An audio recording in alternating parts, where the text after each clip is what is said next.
episode 5. Welcome back. Welcome back, everybody. As we always kind of repeat, but just in case we have any new viewers on YouTube, and our YouTube has actually been exceeding the amount of podcast listeners. I don't know if y'all have noticed that, but we're getting more viewers of the video than listeners of the audio. Okay. Which makes sense. Yeah. Yeah, makes sense. So those viewers that are watching, same outfits, Yeah. right? Same outfits as episode 4 because we do 2 in a row, Yes. right? Whenever we record. So that way we can drop 2 weeks and then re-record after that. Yeah. Yep. So same outfits. So coming up here very, very soon is the Fredericksburg tournament. Yes. Yep. November 4th. Do not forget, for listeners that didn't hear it last time, and I'm going to flip my page over just so I don't forget exactly all of the details, that on November 3rd, there will be a dinner, a pre-tournament dinner at the West End Pizza Company. That's at 6 p.m. on the 3rd, and it's pizza, drinks, and good company. Yeah, Nice. that's exciting. Yes. That is exciting. And Yep. we will all be there on Saturday, right? Yep. Well, I'll be there Saturday. Yep. 002 is always, it seems like they're always doing something for the players, giving back, Yes. to the players. So, players dinner. It's gonna be, be a good thing. Be a good thing. I think it's to be a really part of. fun. I wish we Yeah. could make it, but Yeah. we're going to try to travel back and forth. There's a lot going on for us right now. So we have a lot going on that weekend. So I think we're traveling back and forth. Yeah. So in other news, we do have 5 002 tournaments coming up in 2024 that have already been published. And the first one is in March in San Antonio. And that is March 8th through 10th. If you have not registered yet, please do. That one's going to be a lot of fun. Yes. And use the discount code DILL. DILL. DILL. Yep. And then, in even bigger news, Yes. if you didn't hear it in the last episode, several of the 002 tournaments in 2024 will have cash prizes behind them. And that's for each division, right? Yep. Each division, each skill level, ages. Yeah. It's all gonna have cash prizes. I don't know which ones it'll be, but several. It sounds like they're trying to make all of them, cash payouts. So good on them, and good opportunity for amateurs to, play for some cash. Hopefully bring some more people in, maybe. Yeah. It should. Which always has a good draw. But I will say, asterisk behind everything that we say, we do not run the 002 organization. yeah. So if there are any changes, Yeah. it is what it is, guys. It's all a moving target, right? But the intent is right. And that's why we enjoy 002 so much, is the intent is there to do the right thing for amateur players. Right. Yeah. Right. Yeah. I think you said it, but registration's open for, most of all of their 2024 tournaments. I think registration's closed on Fredericksburg, but registration. Especially by the time. Yeah. This It'll be a drops. couple days. Yeah. So, but registration's open. Reminder to use DILL as your discount code when you go to register. 10% off. Save yourself some money. Yeah. Yeah. And go online. Go to our website, shutupanddill.com. Yes. We have dill codes on there for you. Yeah, we have So, a few, I Yeah, a think. few. Yeah, we have a few, and we're talking, We'll we're have some creating, more. we're What do we got? So we got creating 002 on there. You got the licks, right? We I covered do. the paddle Mixed licks. paddle. We have I don't know element on there. If you saw Nicki's paddle last episode, it's yeah. a good looking paddle. Yeah, we have a few on there. So we are open to speaking to brands or companies to offer discount codes to our listeners. So just shoot us an email or drop us a comment on any of our social platforms, YouTube, any of it. Yes. We'll talk to you. Yeah. So- What's our email address? shutupandillpodcast@gmail.com. Yeah.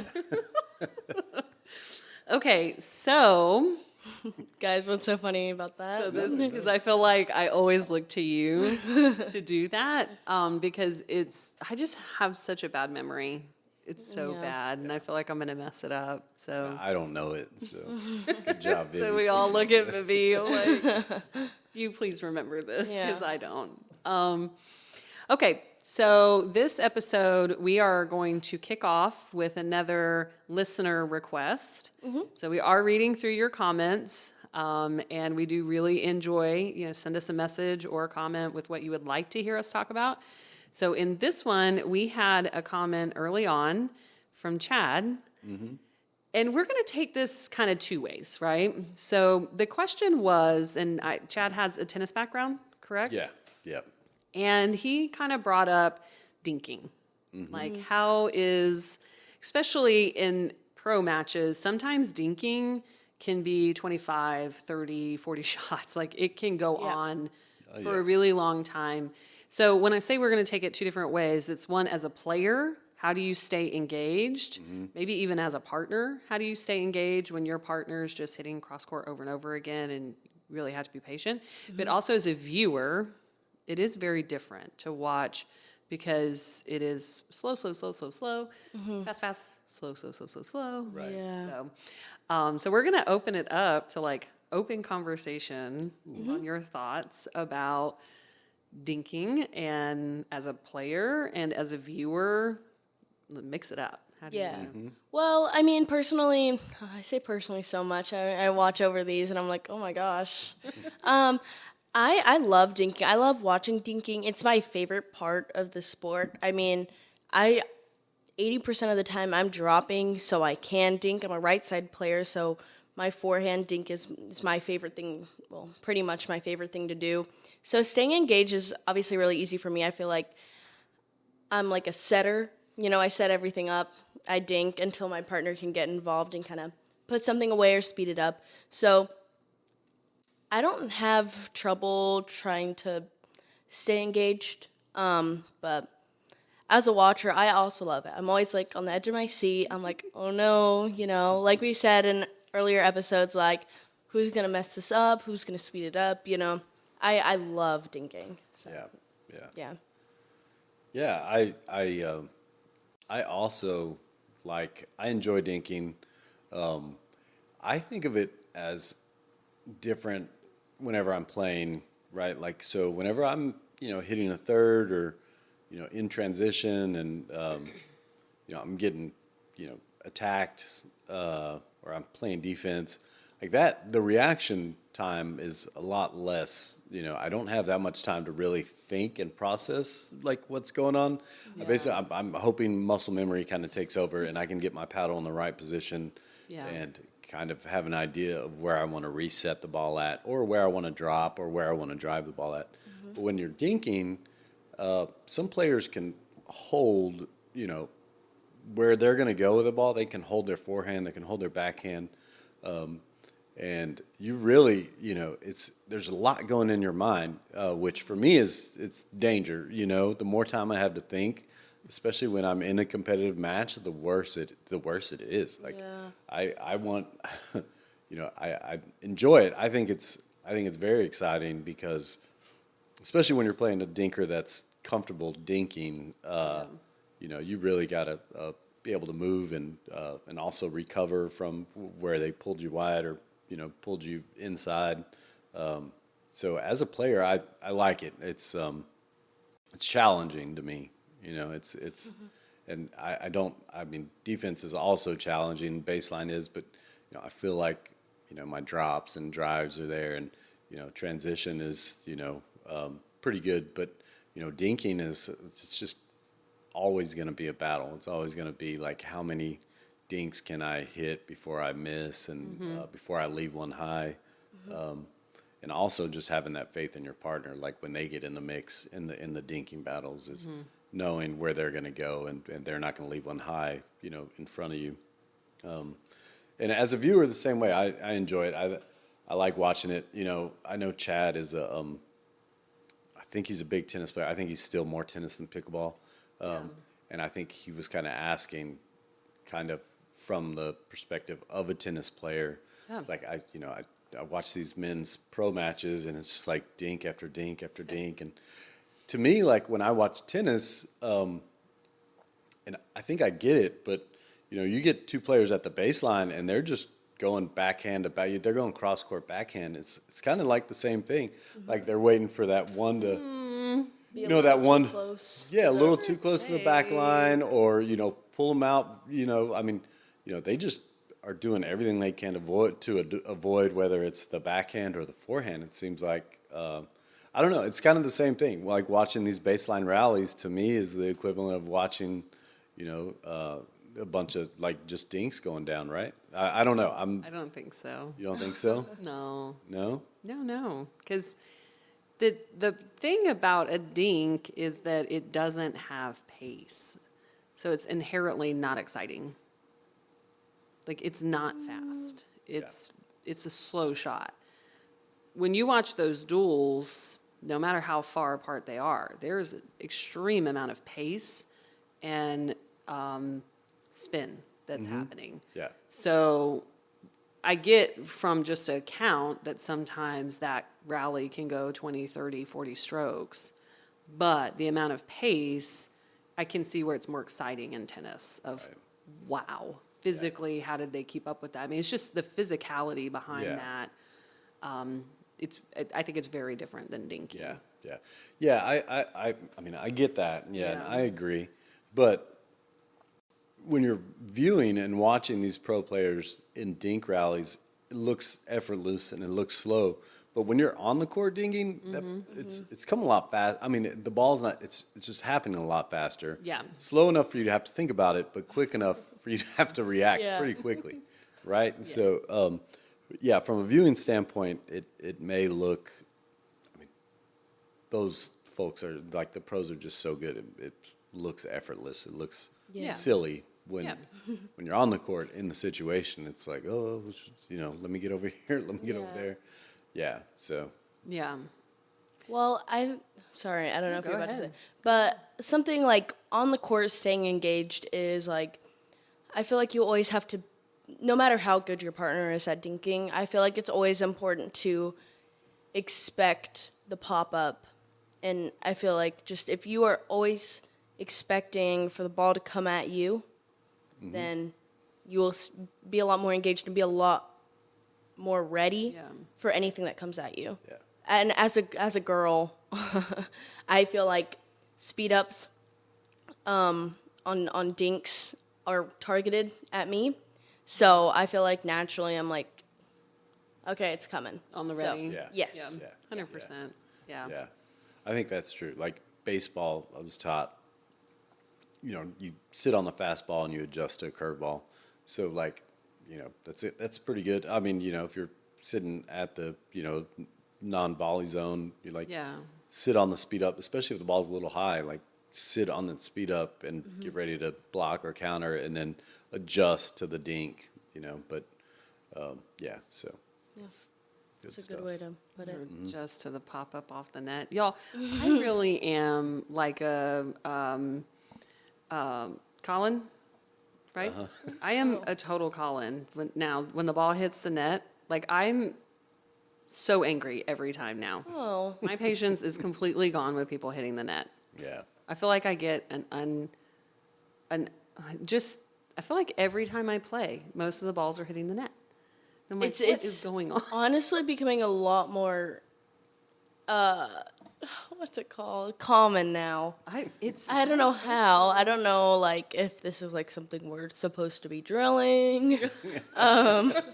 But If we aren't drilling, we need to hit this so it rolls. I just can't. No, there is, I I just saw get a in drill. such a bad mood now. I saw a drill a while see it. back about like the dribbler, and I think that's pretty good drill to work on. It's the drives and the speed ups that clip the net that pop up at your shoulder. Oh no, that's not. Yeah, those are the Those are dribbler impossible. is one thing, but like the one that pops up over your head or pops up into your face or pops up into your shoulder, you're like, oh my god! If you don't stop living on the net, please.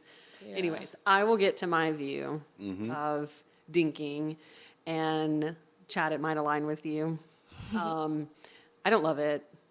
Yeah. Like, I don't love it, but I realized somewhere along the way that you kind of have to appreciate the beauty of it, the patience that it takes, the diligence that it takes.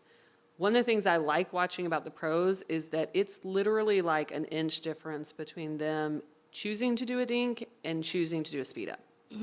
It's such a small margin on that decision. So I really enjoy seeing that. I enjoy seeing, how consistently they can hit the same ball over and over again. and not put their partner in danger. And then all of a sudden, just 1 inch difference really puts your partner at a disadvantage. Our margins are much larger, right? Yeah. For us, it's like 3-4 inches. I've totally hit this up, and now we're in trouble. Yeah. But at the pro level, it's such a small margin. I agree with you, Vivi, that like as a partner, if someone's in this extended dink rally, you just have to stay engaged. Yeah. You have to think as if every ball is going to be a speed up at you.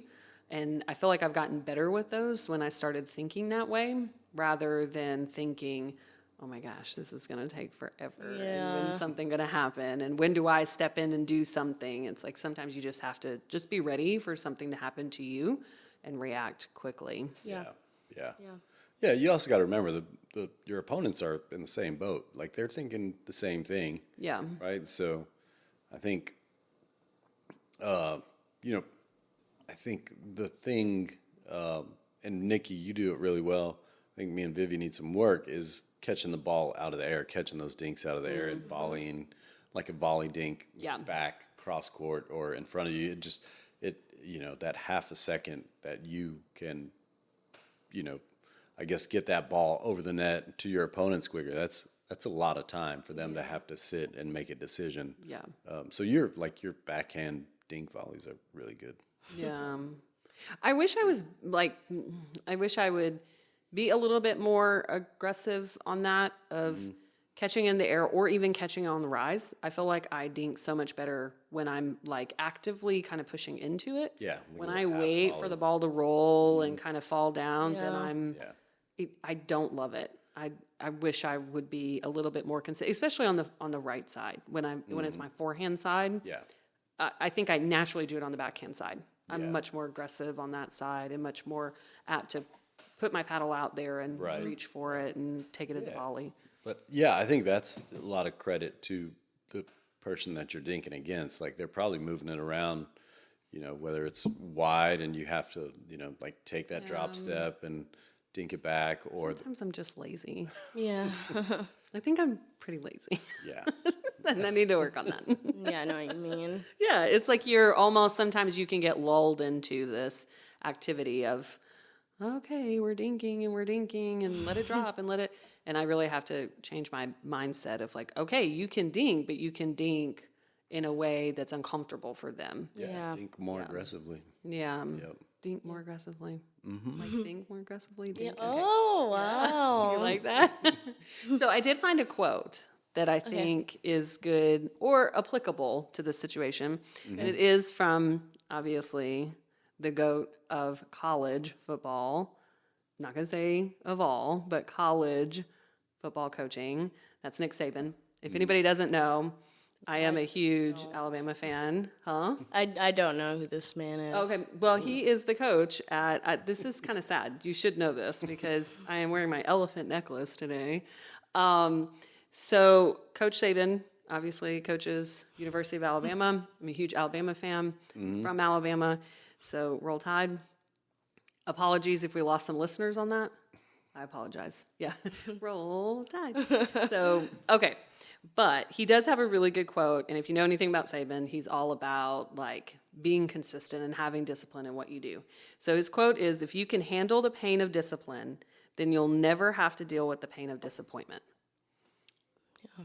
And I think this is like applicable, right? Because Yes, yeah. yeah, I think that any of that, and this is where I have an issue with dinking, is that I'm not disciplined enough. Because I'm just waiting for that minute of like, well, let's try to speed it up now, right? Yeah. Where I need to be disciplined and methodical of like, Yeah. no, I'm going to stay in this and hold until the right moment to make that decision. Yeah. I want to force that decision. So there's some disappointments. Yeah. Yeah. I'm a strong believer is like if you think you forced it, you probably did force it, right? Like you know when like just wait, you'll know when it's time, Yeah. And a lot of times we don't wait and know when it's time, so we just make our own time up. And usually doesn't work out. I mean, we get lucky and then we try it again and then we don't get lucky. Yeah. And we try it again and we don't get lucky again. Well, that's what drilling's for. Yeah. Getting lucky. whenever you want, I guess.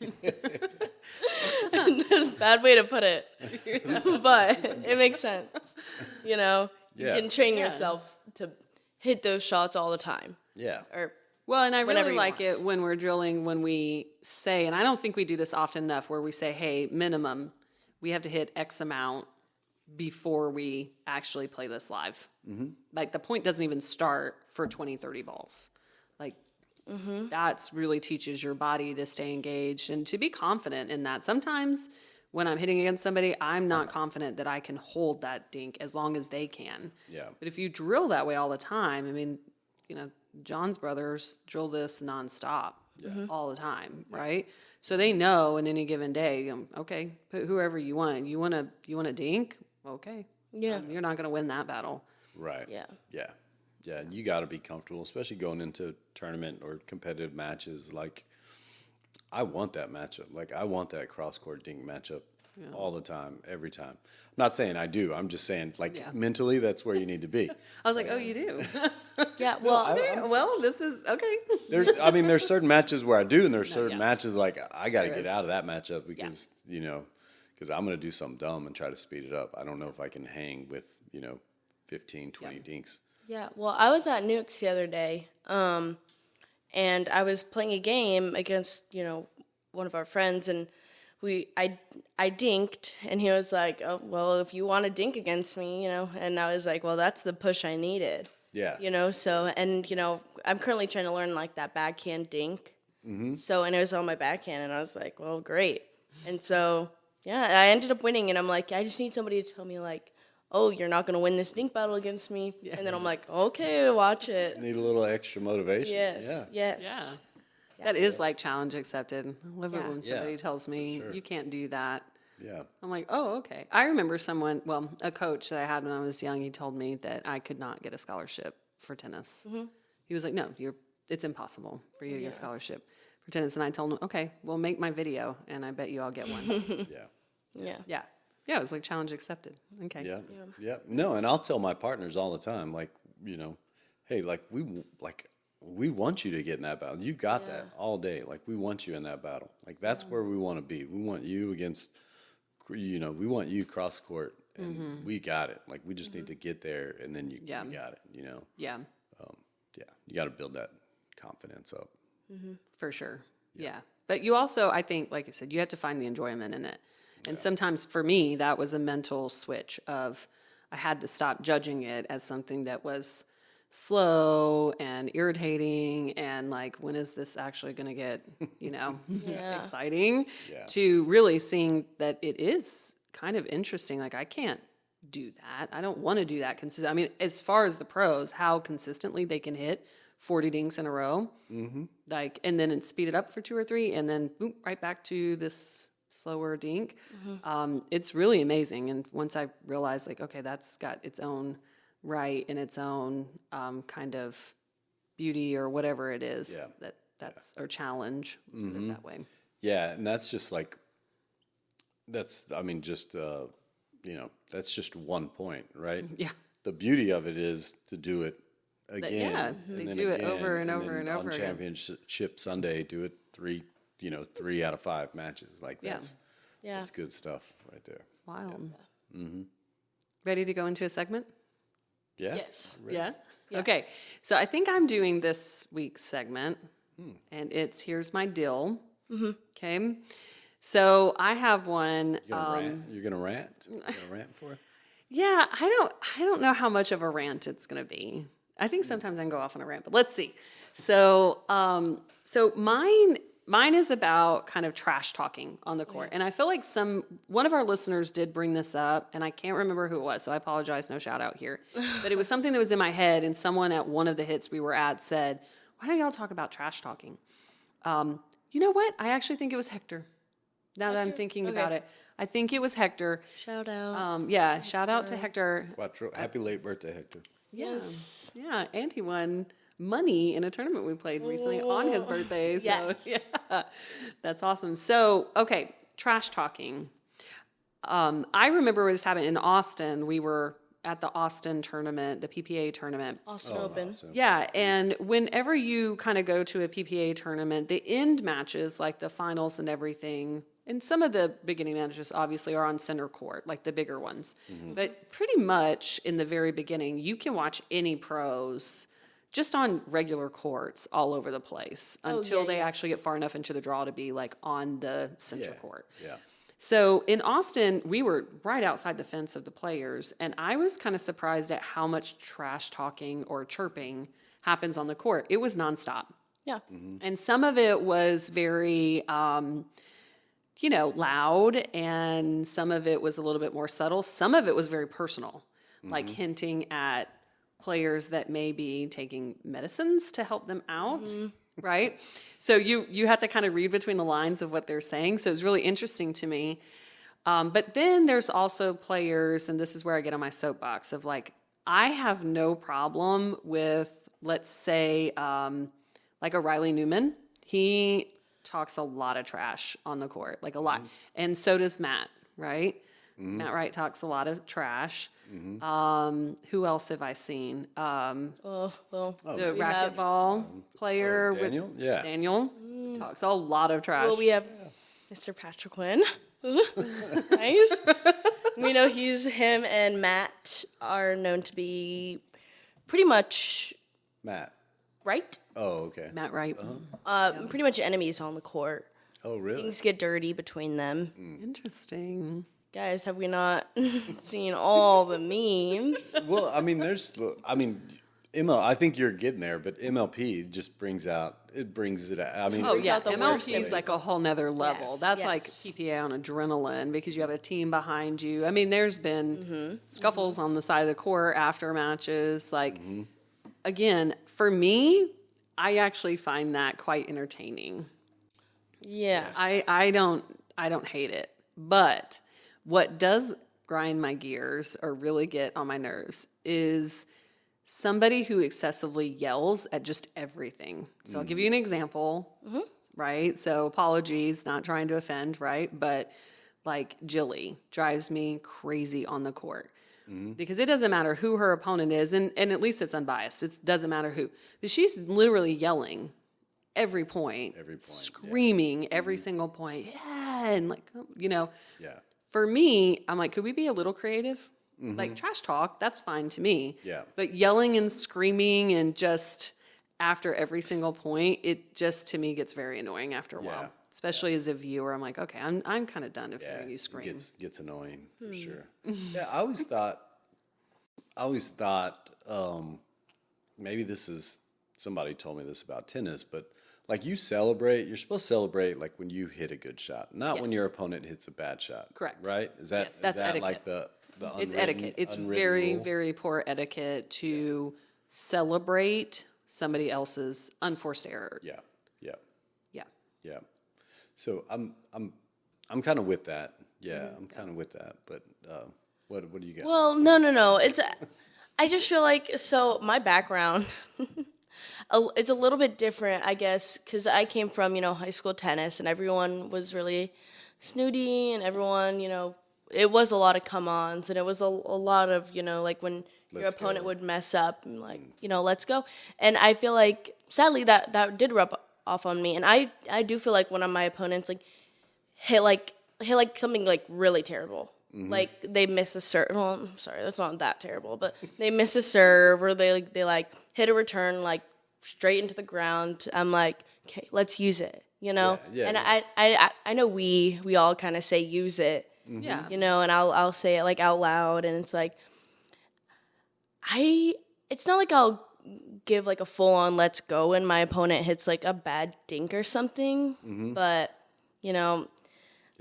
I'll say it whenever I feel like it was a good point and I won it, even if it was just a dink into the net. Yeah. So Yeah, I think use it kind of comes from, like let's use their mistake to our advantage, yes. right? Like Yeah. let's take advantage of this gift we were just given. Yeah. And I don't think that's derogatory. I don't think that's anything that can, the opponent should take as, offensive or trash talking. I think that's just like, so I come from baseball. I don't know if you've ever been up close to even like high school baseball or professional baseball, college baseball, but the dugouts, it's probably one of my, like, that's why I love going to baseball games. And, Major League, you probably can't hear it so well, but if you go to high school baseball, like, you hear some pretty witty comments from the dugout, and I was part of it, and I was victim of it all the time. So I think baseball has the best trash talk. It's usually pretty smart. It's very funny and entertaining. So I just come from a sport where you try to get a mental advantage from on your opponent, however you can. Yeah. And try not to be too personal, but I'll do a little trash talking, and it's usually after it's not really trash talking though. It's a celebration after a good point, and I get pretty fired up, but I'll do some non-direct trash talk sometimes, if that makes sense. Like if, I'll throw out like, oh, like that's so lucky, or, sometimes I'll be making mistakes. Like I'll be hitting out balls, and I'm like, I'll talk to my partner, but loud enough to where the other team can hear it. And it's like, geez, like if I don't hit the ball, like everything he hits is going out. And I'll say it loud enough so they can hear it, Yeah. Just so maybe they can, like, maybe they make an error and not hit it so hard. You know what I mean? So yeah, I think I enjoy the trash talk. I hate the overly excessive celebration though. Like, there's no reason to scream after every point. Yeah. They're in a whole different. I mean, there's big money on the line. I get it. Like emotions run high, and you want to, fist, throw your fist up whenever your opponent hits into the net or something. But Yeah. I don't know. I know who, like Jilly B is. Yeah, it gets quite annoying. Yeah, I feel like there is a line, and honestly, I would rather my opponent yell after every point than call me like an idiot. Rather them. Or just trash talk me and whatever. Yeah. It just the first MLP when Annalie was playing Tyson in singles, and Annalie like roars and like pounds on her chest. I'm like, that is a line that should not have been crossed. I don't think. Why? Well, I never saw this, but I have one about her as well. So I think it's too much. Pounding on your chest? She was in the air, pounding on her chest, screaming, roaring like a lion, and that's where she got the name Lioness. Like I'm a so dumb. gladiator in the arena? I don't even know. She was like playing Tyson, and Tyson like hit like just like a, I don't know what he did. That was singles. Yeah, that was like. It was a dream breaker, but come on. It's a big moment. Whatever. Like, you're about to talk about going off. Yes. Yeah. Because whatever. You and I got into this one pretty like seriously. Yeah, you. And got I promise really you. mad. Yeah. I promise you, we're gonna go live one of these times with one of our debates that come up impromptu. Yeah. And I think I know where you stand on this, but I'm not sure. So there was a mixed doubles match where AW was playing Christian. ALW. Yeah. Was playing Christian, right? Against her. Playing against Christian, who is her boyfriend. We shouldn't say this. Okay. I don't know. I don't know. Rumored. Don't know enough. Rumored to be her Don't know enough. boyfriend. But they were playing against each other. And there are kind of rumors going around. Don't know for sure. But we're assuming she did a very good shot. It was very good. She did a series of very good shots. It was a long rally. Series of very good shots, but her maybe person is on the other side, right? Let's just say she wins the point, and then I think it was excessive where she's like yelling and screaming and celebrating, and then she's like looking at the crowd and celebrating, but he messed up. So to me, I'm like, and I'm not going to say he messed up, but he hit a shot, she put it away. Like, and the conversation between you and I was, I think that crossed a line. Like, if that person that you care about's on the other side, I do think you should have some caution of, of like not being too excessive with it, with the celebration. Whoa. But Okay, so I know where I stand on this, and I want to hear you first. Well, I mean, I argue that. he's fine. So I think professional athletes have to take the emotion and the off-court relationship out of the match. Like you have to. There's not a professional athlete out there that is gonna like finish a point or hit a home run or whatever it is and not like this was a great point. Like it was a good point. It wasn't just an ordinary, like it was towards the end and it was a close match. Like I think you have to take the relationship out of it. And like she was fired up and I think she pumped up the crowd a little bit, and she just, signature fist pump, and I don't think it was excessive. I don't know. I think if it were you against me, like I would definitely. I mean, but we don't have, however many people are in the stands and viewers online watching us. So, and we're not playing for money. So, I mean, she was fired up. Yeah. I mean, sorry, Christian. Pump my fist and I'm going to get the crowd involved. Yeah, I mean, honestly, I feel like if I'm playing, okay, there's no one else but y'all who I will be across the court with that I care about romantically. Well, not romantically, guys. But you have, you care about. Y'all know what I mean. Y'all know what I mean. Sorry, everyone. I feel like I'm even more pumped up to be you, and you're just kind of like, I just want to beat him, and you just happen to be there. Yeah. So I have to. So whenever I'm playing y'all, I feel even more pumped up, and I will cheer even louder. And I was telling him like before we started filming, like I do stare down whenever we're playing just recreationally or whatever. Yeah. Like I think that's one thing that I will support Annalie in. Mm-hmm. Yeah. Be as mean as you want to, kind of. Like to a person you care about. Yeah, I don't know how many sports though, like using the sports analogy, there's not a lot of sports where a couple are playing each other. Like there really isn't. This is one of the few sports where a couple's playing each other. And I guess the other thing for me, I'm probably on the scale of pretty high on empathy and being empathetic. And I know that Christian is a very emotional person and player. So I do put myself in his position of like, if I'm an emotional person and player and I see somebody I care about doing that show on the other side, I mean, I get it. I get what you're saying about you're pumped up. It was a fantastic point. I'm going back and watched it. It was a fantastic point. I just think that there could be a bit of caution there. But if you don't want to, fine, don't.